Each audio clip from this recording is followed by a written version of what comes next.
Olá, pessoal!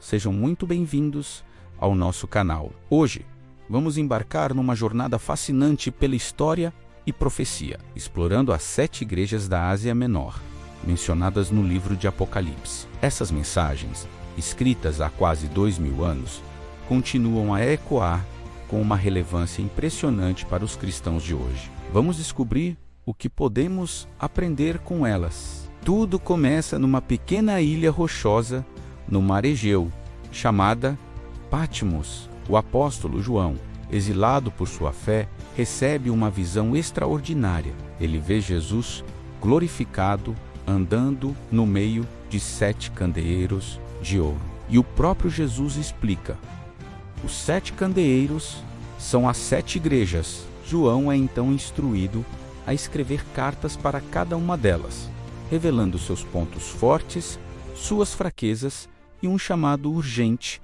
à fidelidade. Preparados, nossa primeira parada é a cidade de Éfeso. Éfeso era uma metrópole vibrante, um centro de comércio e religião, famosa pelo Templo de Ártemis, uma das 7 maravilhas do mundo antigo. A igreja de Éfeso era conhecida por seu trabalho árduo, sua perseverança e sua sólida doutrina. Eles não toleravam os maus e testavam os falsos apóstolos, mostrando um compromisso incrível com a verdade. Paulo e João trabalharam extensivamente ali. Parecia a igreja perfeita, não é? Mas Jesus tinha algo contra eles. No capítulo 2, versículo 4 de Apocalipse, ele diz: "Tenho, porém, contra ti que abandonaste o teu primeiro amor."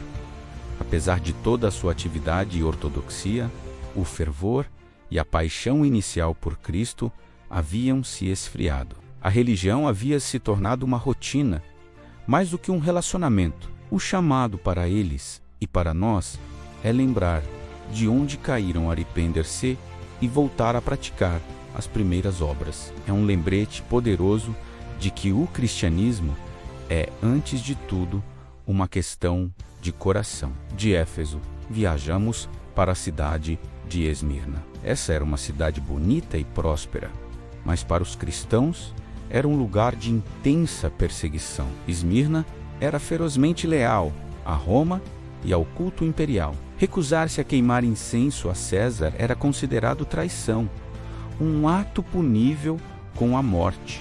A igreja em Esmirna enfrentava a pobreza, calúnia e a ameaça constante do martírio. E o que Jesus diz a eles? Nenhuma palavra de repreensão, nenhuma.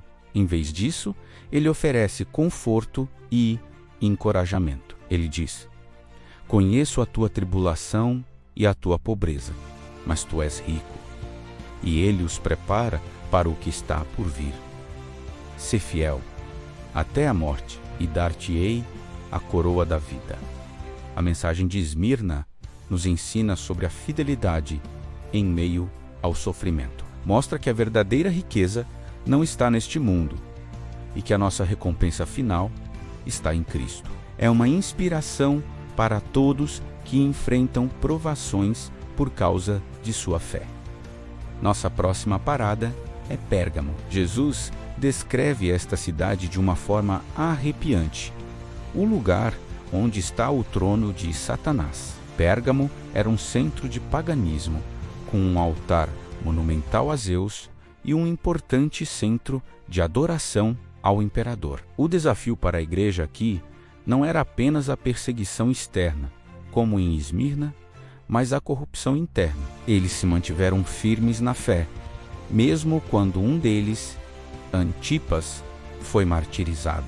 No entanto, a igreja estava começando a comprometer seus valores. Jesus os repreende por tolerarem aqueles que seguiam os ensinos de Balaão e dos nicolaítas. Esses ensinos promoviam a imoralidade e a idolatria, incentivando os cristãos a se misturarem com as práticas pagãs ao seu redor. Pérgamo nos alerta sobre o perigo sutil do comprometimento. É fácil resistir a um inimigo declarado, mas muito mais difícil resistir à tentação de se conformar lentamente com a cultura ao nosso redor.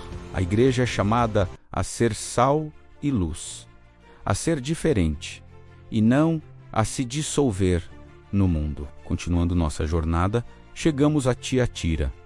De todas as 7 cartas, a de Tiatira é a mais longa. Era uma cidade conhecida por suas guildas comerciais e para fazer negócios era quase obrigatório participar das festas dessas guildas, que envolviam idolatria e imoralidade. Jesus elogia a igreja de Tiatira por seu amor, fé, serviço e perseverança, notando que suas últimas obras eram maiores que as primeiras. No entanto, havia um problema gravíssimo. Jesus diz: "Tenho, porém, contra ti o tolerares que essa mulher, Jezabel, que a si mesma se declara profetiza, não somente ensine, mas ainda seduza os meus servos a praticarem a prostituição e a comerem coisas sacrificadas aos ídolos. Uma falsa profetisa, simbolicamente chamada de Jezabel, estava levando a igreja a um grave desvio moral e espiritual. A tolerância, que pode parecer uma virtude, tornou-se um pecado mortal quando aplicada ao erro e à imoralidade. A mensagem para Tiatira é um chamado severo ao discernimento e à pureza, mostrando que Deus julga não apenas as ações, mas também o que permitimos florescer em nosso meio. Agora, vamos para Sardes. A carta para esta igreja é uma das mais tristes. Sardes tinha uma reputação gloriosa no passado, mas essa glória era apenas uma fachada. Jesus diz a eles de forma contundente: "Conheço as tuas obras, que tens nome de que vives, e estás morto." Imaginem o choque de ouvir isso. Eles pareciam vivos.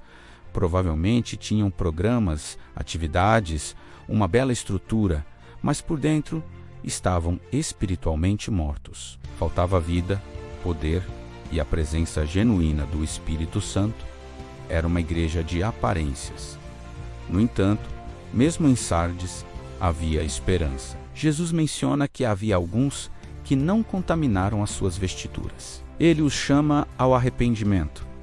"Lembra-te, pois, do que tens recebido e ouvido, guarda-o e arrepende-te." A mensagem de Sardes nos força a olhar para além da nossa própria reputação e atividades e a perguntar: estamos verdadeiramente vivos em Cristo? De Sardes, viajamos para a pequena, mas poderosa igreja de Filadélfia. A carta para eles é pura alegria e encorajamento, junto com a de Esmirna. Não há nenhuma palavra de repreensão. Filadélfia era conhecida por sua lealdade, e sua igreja refletia essa característica. Jesus diz a eles: "Conheço as tuas obras. Eis que tenho posto diante de ti uma porta aberta, a qual ninguém pode fechar, porque tens pouca força. Guardaste a minha palavra e não negaste o meu nome."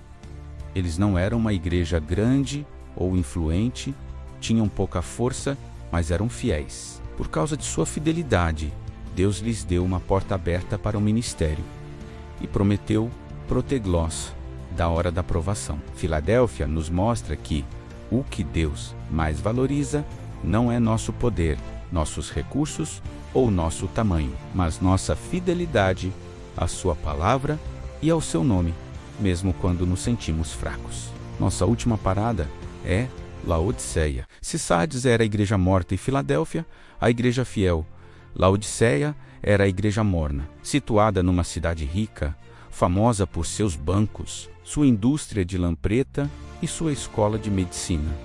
A igreja de Laodiceia tornou-se autossuficiente e materialista. Eles diziam: "Sou rico, estou abastado e não preciso de nada." Mas a avaliação de Jesus era drasticamente diferente. Ele diz: "Não sabes que tu és infeliz, miserável, pobre, cego e nu." E então vem a famosa metáfora: "Assim porque és morno e não és quente nem frio, estou a ponto de vomitar-te da minha boca." A mornidão espiritual é repugnante para Deus. É uma complacência que não sente necessidade dele. Mas, mesmo para esta igreja apática, Jesus oferece uma solução cheia de amor. Eis que estou à porta e bato. Se alguém ouvir a minha voz e abrir a porta, entrarei em sua casa e cearei com ele, e ele comigo. É um convite pessoal e íntimo para renovar o relacionamento com ele. E assim concluímos nossa viagem pelas 7 igrejas. De Éfeso, que perdeu seu primeiro amor, a Laodiceia, que se tornou morna e autossuficiente. Vimos a fidelidade de Esmirna sob perseguição e a de Filadélfia com sua pouca força. Vimos os perigos do comprometimento em Pérgamo, da falsa doutrina em Tiatira e da morte espiritual em Sardes. Essas cartas não são apenas retratos de igrejas do primeiro século. São espelhos para nós hoje. Cada uma termina com a mesma frase: quem tem ouvidos, ouça o que o Espírito diz às igrejas. E cada uma contém uma promessa incrível ao vencedor. Aquele que persevera na fé, o chamado é o mesmo para todos: arrependimento, fidelidade e um relacionamento apaixonado com Jesus Cristo. Que possamos ouvir o que o Espírito está dizendo para nós hoje, através dessas palavras poderosas. Muito obrigado por nos acompanhar nesta jornada. Se este vídeo te abençoou, não se esqueça de curtir, compartilhar e se inscrever no canal para mais conteúdos como este.